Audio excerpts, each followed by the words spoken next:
We all have been hearing the news of the border dispute between India and China and how China is diplomatically deploying its armed forces in numbers on the border. Now this is just not with India. China has been in border disputes with other neighboring countries as well. But why is China pushing on the borders with not just one, but many neighboring countries including Vietnam, Taiwan and even Hong Kong? And why all of these neighbors at once?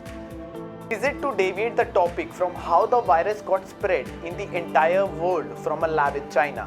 Now, as per Sonam Wangchuk, the real-life Funsuk Wangdu of India, this is because China is actually afraid of its people.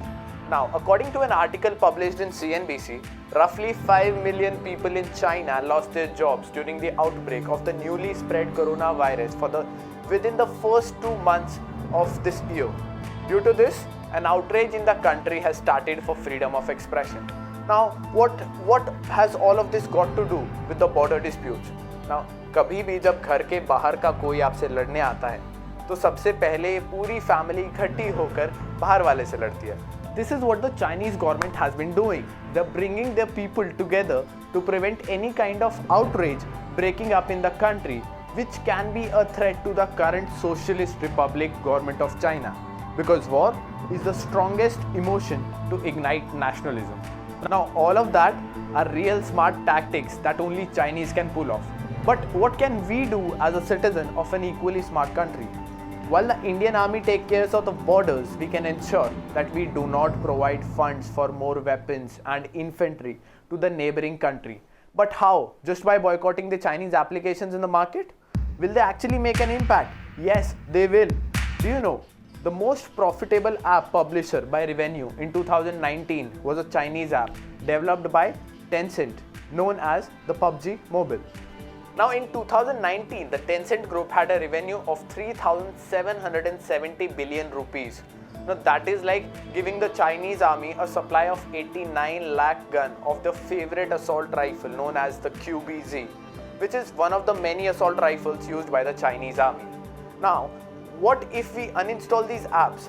Their revenues will fall significantly and this will lead to a downgraph of the GDP.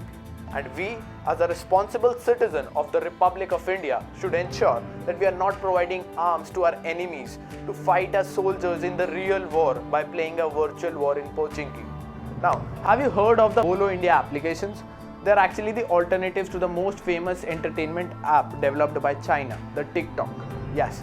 Now, let's start this boycott Chinese app movement and support made in India applications.